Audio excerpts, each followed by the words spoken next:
In Volume 1 we saw the Cartesian equation for a straight line in 2D Cartesian space. In this video we're going to look at how we can use vectors to represent a straight line in 3D Cartesian space. Now by representing a straight line with vectors, we're then able to apply all our various vector operations to the vectors that represent that straight line. And thus we have a powerful toolkit of operations for solving problems involving those lines. Now in the next video, for example, we're going to see how this representation of a line makes it easy to find the perpendicular distance of a point from a line by applying all the various vector operations and theories that we've seen so far in this DVD. Now when we found the equation for a line in Volume 1, we said that a straight line is explicitly defined by 2 points. There's only a single straight line that will ever join two specific points in 2D Cartesian space. Well, the same applies in 3D space. If we have 2 points in our 3D space, there is only a single line that will join these 2 points. So if I had 2 points in 3D space, there's only a single line that would join these points. So let's say that I had a point P1, and this point has the coordinates 2, 3, 1, and I have a point P2, and this point has the coordinates 4, 5, and 7. Whether these points exist in 2D space or whether they exist in 3D space, there's only ever a single line that would connect those 2 points, that would pass through those 2 points. But how can we represent these points using vectors? Well, we've seen how to represent points using vectors. We can use position vectors. So if we have our 3D scene and we know somewhere in our 3D scene is the origin. So there's a point in our 3D scene that has the coordinates 0, 0, 0, and it represents the origin of our 3D scene. And we know that a position vector is a vector that starts at the origin and travels to some point in space. So we could represent each of our points, our point P1 and our point P2, using vectors by representing them with position vectors. So we could create a position vector that represents P1 and a position vector that represents P2. So if we had a position vector that represents P1, we could call this position vector lowercase p1, and this of course is a vector. And if we had a position vector that represents P2, we could call this lowercase p2, and of course this is a vector, and we know that P1 is going to be equal to the vector 2, 3, 1, because it travels from the origin 0, 0, 0 to the point P1, which is 2, 3, 1, and we know that P2 is going to be the vector 4, 5, 7, because again it travels from the origin 0, 0, 0 to the point P2, 4, 5, 7. So we've represented our points using vectors, but how can we represent our line using vectors? Well, we could construct a vector that travels between our 2 points. So I could construct a vector that travels between our 2 points, and we could call this vector, I don't know, let's call it vector D.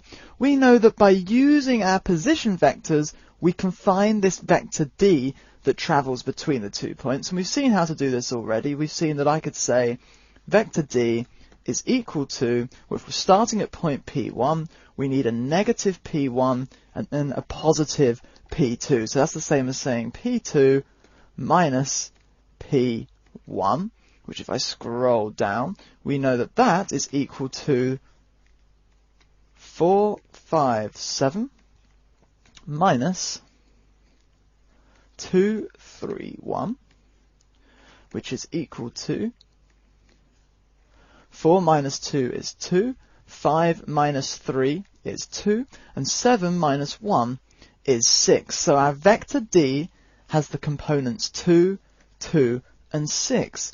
But this doesn't represent our line. It does represent the direction between our 2 points. It also represents the distance between those 2 points.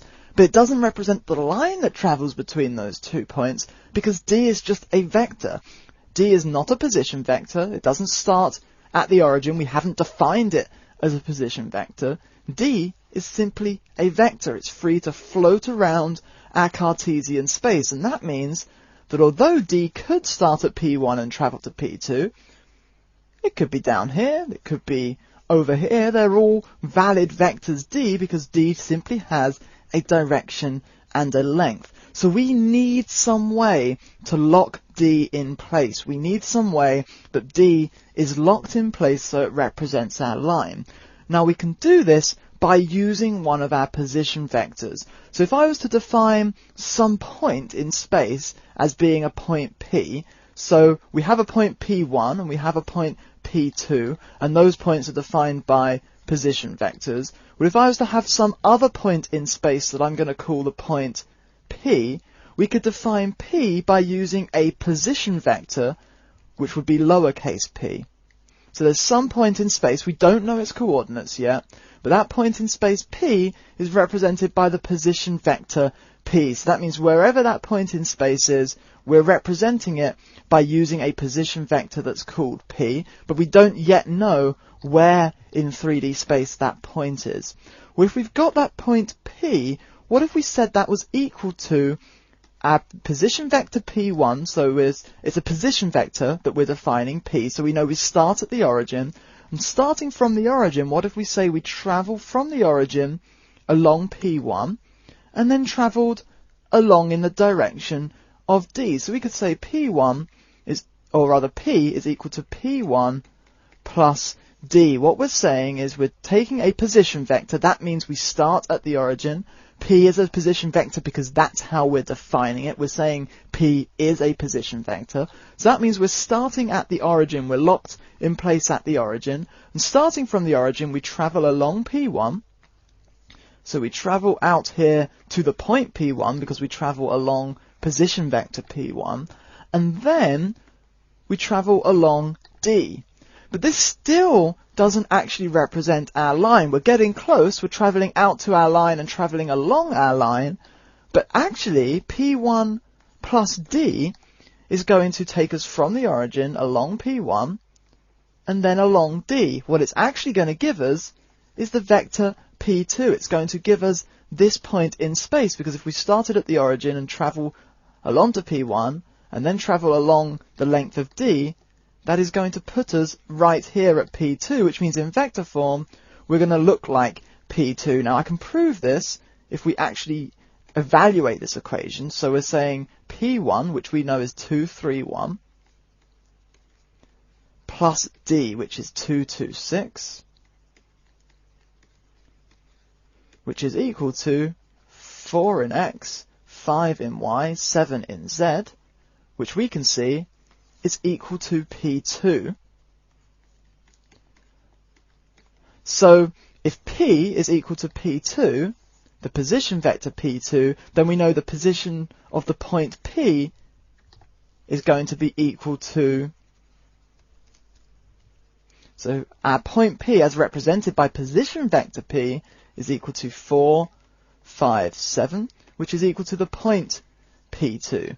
Because we know that the point P2 is 4, 5, 7. So we're getting close. Again, we're starting at the origin, we're travelling along P, and then we're travelling along the direction of D, but we're not quite there yet.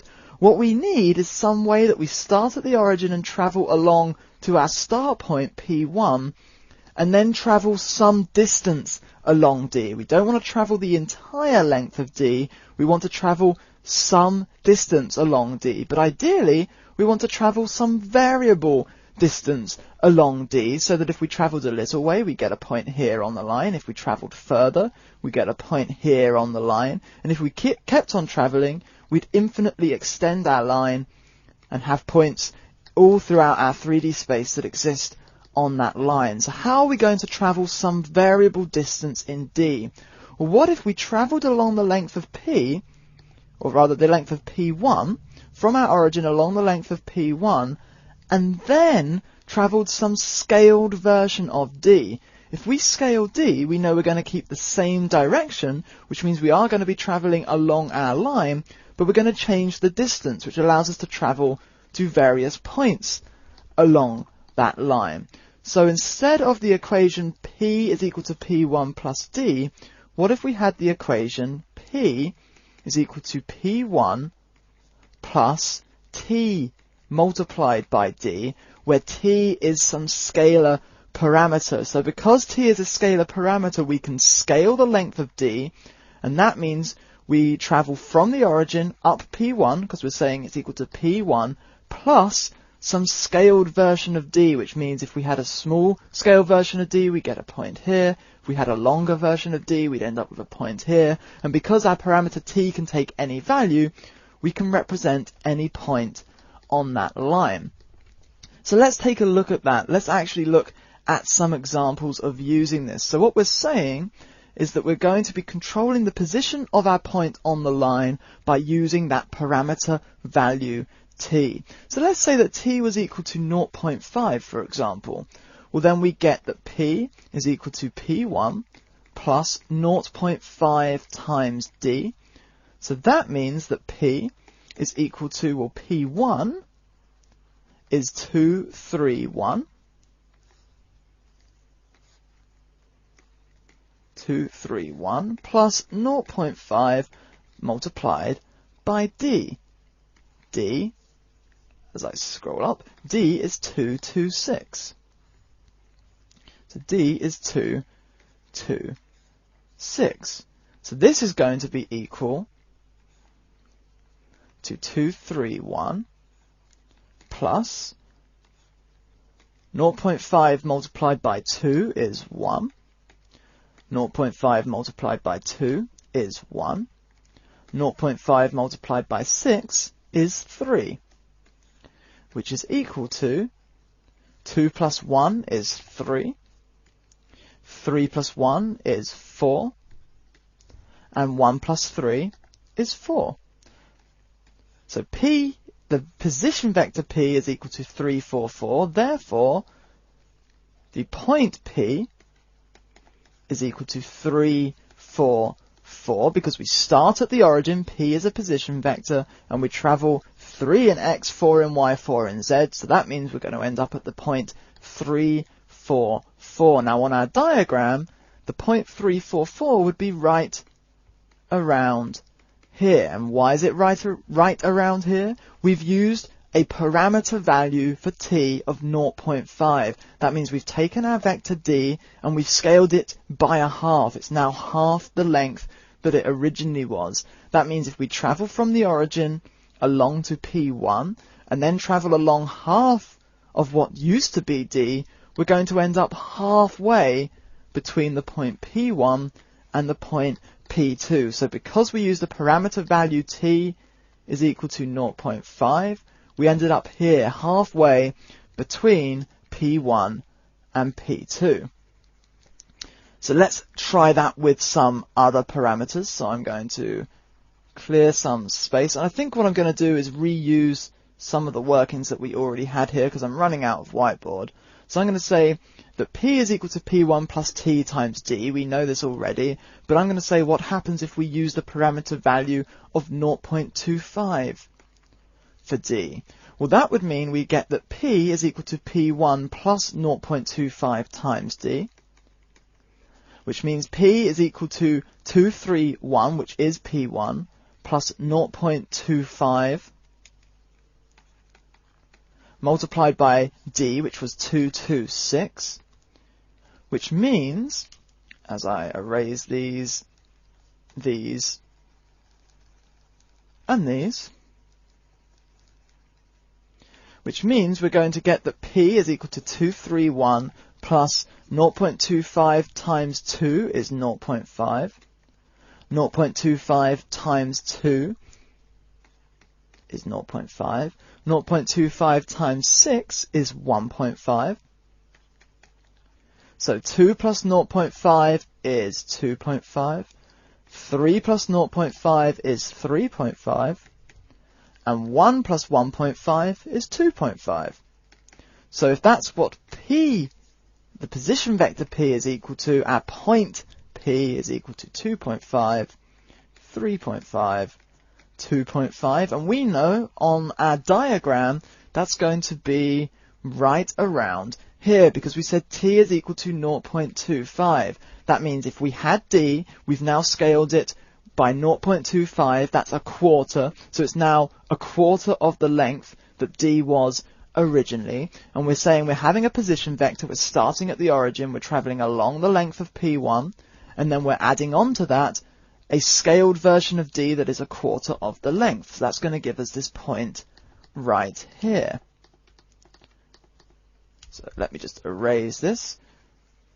Now let's look at another example before we move on with some more theory. So in this case, what happens if we use a negative value for t? What happens if I said that t was equal to -1? Well, that means if p is equal to p1 plus t times d, then p is equal to p1 plus -1 times d, which means p is equal to the vector 2, 3, 1 plus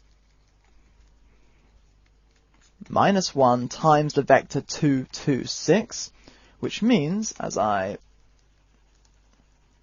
erase these, and these,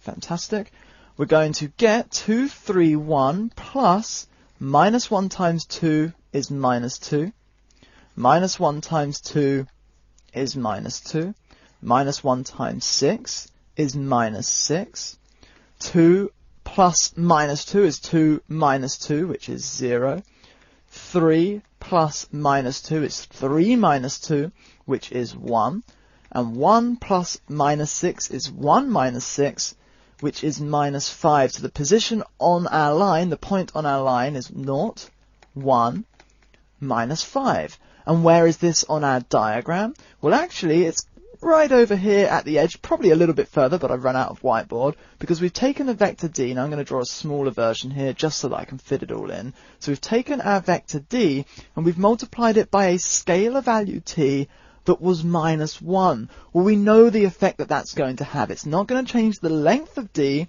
but because it's negative, d is now going to travel in the opposite direction. We've effectively created minus d. Now again, because it was -1, we've not changed the length because we're scaling by 1, but because it's minus, we have reversed the direction. So that means starting at the origin, we're traveling along P1, and then from the point P1, we're traveling in the opposite direction of D, but for the length of D, which approximately, if that's the length of D, is going to take us approximately over here, giving us, as I hide out everything that just popped up, don't mind me, giving us this point out here. So even if we use negative values, our equation still works, and instead of giving us points in the direction of D from P1, it's going to give us points in the opposite direction, allowing us to create points anywhere along our infinitely long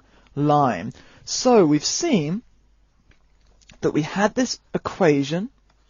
I'm going to rewrite this on the whiteboard here. We had this equation that P, which is a position vector, is equal to P1, which is a position vector, plus T multiplied by D, which we can think of D as our direction vector. And what we're saying is that a point on the line, as represented by the position vector P, is equal to travelling from the origin along P1 and then travelling some distance along D. And by changing that parameter value t, as we've just seen, that's going to allow us to move in the positive direction of D with a positive value of t. The larger t is, the further we move. Or we can move in the negative direction of D if we have a negative value of t.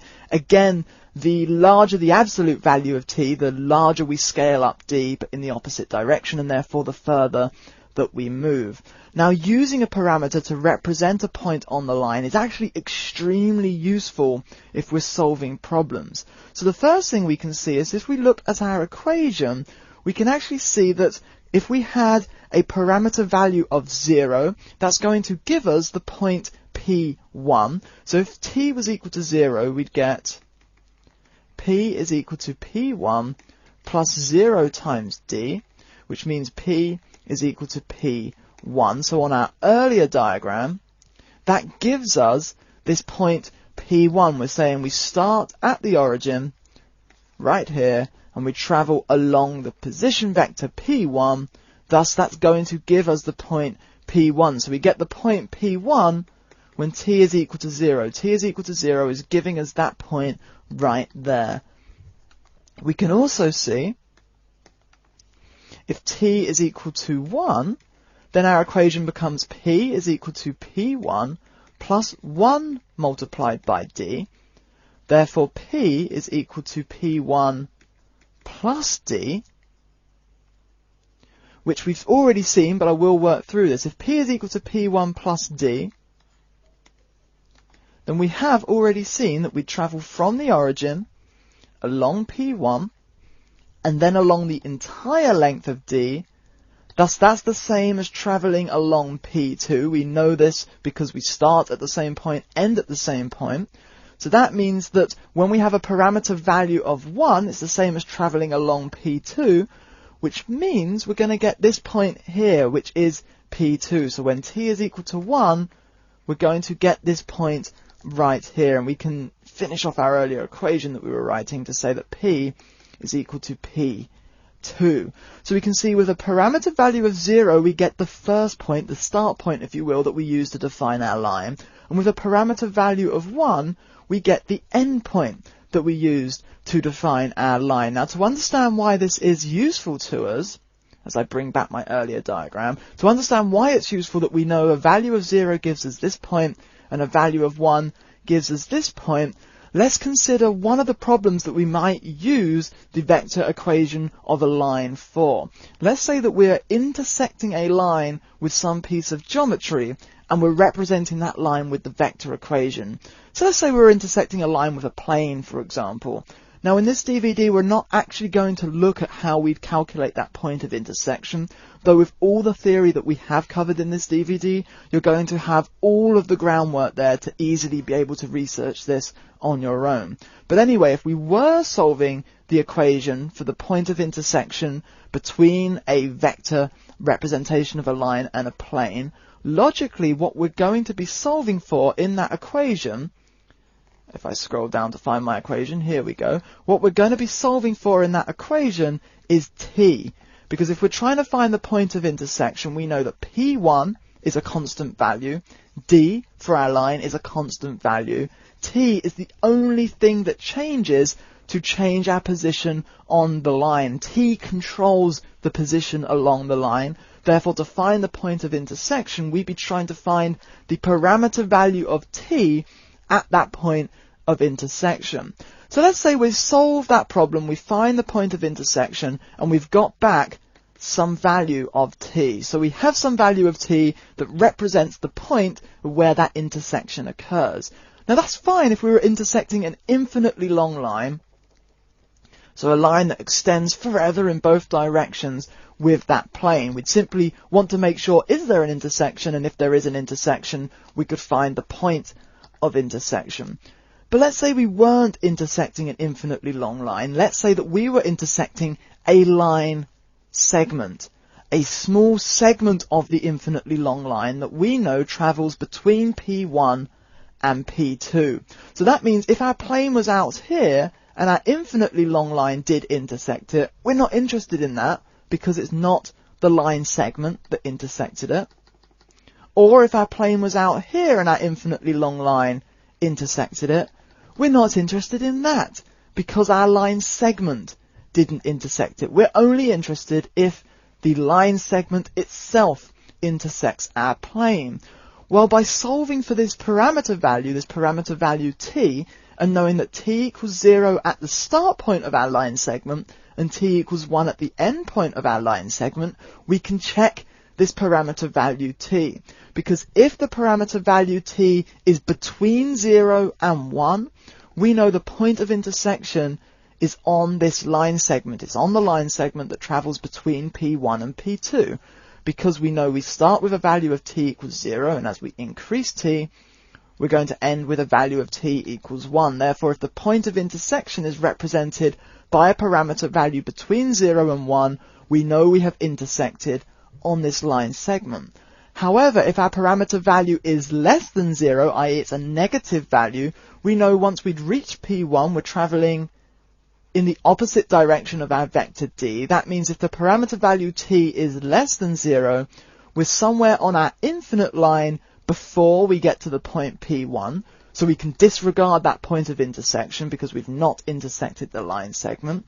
And if our value of t was greater than 1, then we know we have travelled further than P2 along our line. And again, we can disregard that because the intersection wasn't with the line segment.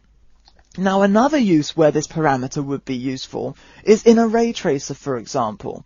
So if we had a ray tracer and we've got a number of rays in that ray tracer that we're firing into our scene and we want to intersect with some objects, if we represented those rays using a vector equation representation of the line, then what we could do, we could intersect each of those rays, each of those vector equations with our objects in the scene. So let's say we're taking one ray in particular and we've intersected it with all of the objects in the scene. We found the points of intersection between that ray and any objects it does intersect. What are we going to get back for those points of intersection? We're going to get back parameter values for t. So we have a number of parameter values for t, and let's say that we intersected one object and it said we had a t of 1.5. We intersected another object and we had a t of 0.7, and we intersected a third object and we had a t of 3. Now, the interesting thing in a ray tracer, of course, is that if we fire a ray into a scene, what we're really interested in is the first object that we hit. If we are firing a ray and that ray is representing a beam of light as if we are looking into our scene, then the first thing that we hit is the first thing we see, and we won't necessarily see anything behind that. If it's an opaque object, we can't see through it. We're just going to see that object. But how could we find out which object is the first object we intersected? Well, if we say our ray is starting from P1 and travelling in some direction, and we represented it using our vector line equation where we travel from the origin up to P1 and then down the length of our ray. So let's say we were looking into the scene, we were looking using a camera, then P1 perhaps was the start position of our camera, the position of our camera, and D is our ray as it fires from the camera into the scene. Well, if we start our ray at point P1, we know as the ray travels from our eye, from our camera into the scene, it's going to be travelling in the positive direction of D. That means when we start at the camera, we have a parameter of 0, and the further we travel into the scene, the larger this parameter value is going to be. So that means very quickly, after I've found the points of intersection, I can actually find the closest object we've intersected, because that's the object that has the smallest parameter value. I can see as we travel from the eye, we started at 0, and as that parameter value gets larger and larger, we're traveling further and further into the scene, which means we intersected this object first at 0.7.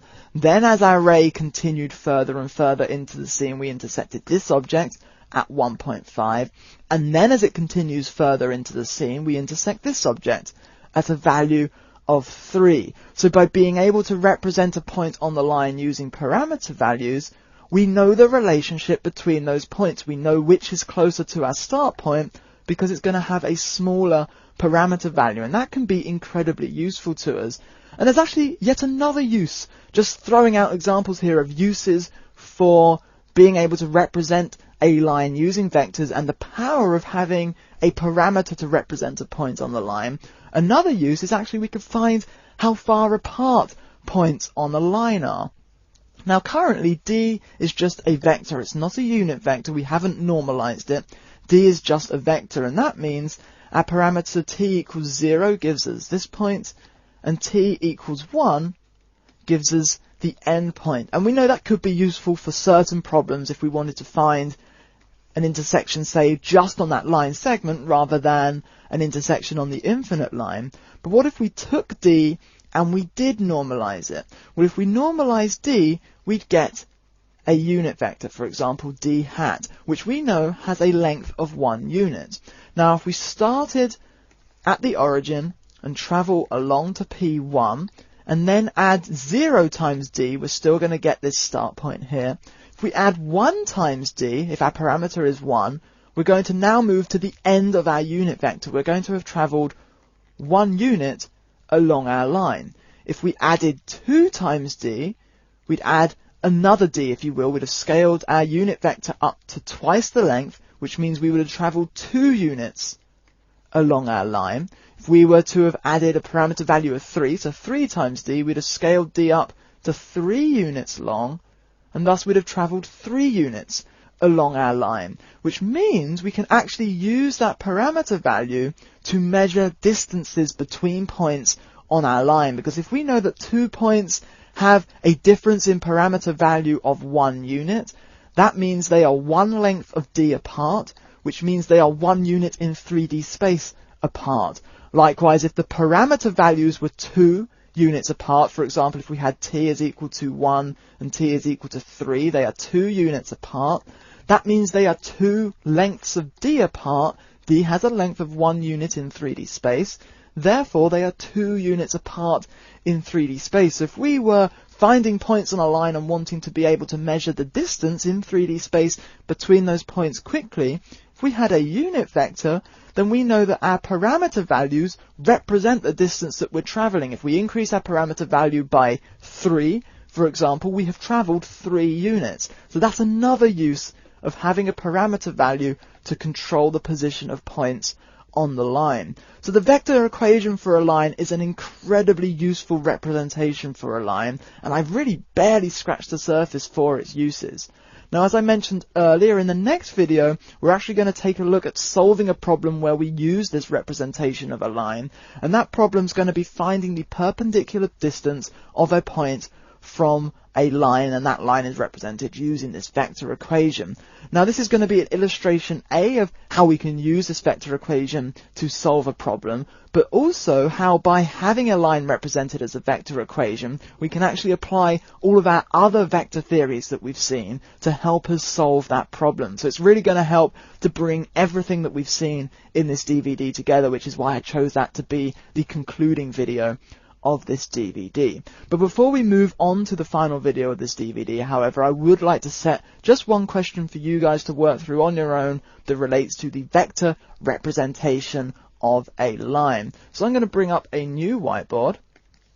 So if I bring up a new whiteboard, hide everything out. Fantastic. And this is question 1. And this question, I'm going to set you 2 points. There are 2 points in 3D space. A point P1 is equal to -2, 0, and 3. And a point P2 is equal to 1, -4, and 6. And there are 2 parts to this question, if you will. The first part of this question is I'd like you to represent the line that passes through those 2 points, the line that passes through P1 and P2, by using the vector equation of a line. Once you've done that, I'd then like you to find the position of the point on that line that is represented by the parameter value t is equal to 3. So using what you've seen in this video so far, I'd like you to represent the line that travels between the points P1 and P2, but using the vector equation of a line, and then I'd like you to find the position of the point on that line that is represented by the parameter value t is equal to 3. So if you pause the video and attempt to answer this question now on your own, and once you have a solution or if you get stuck, unpause the video and I'll work through the answer here on the whiteboard. Okay, welcome back everyone. So nothing more here than what we've seen so far in the DVD, or in this video in fact.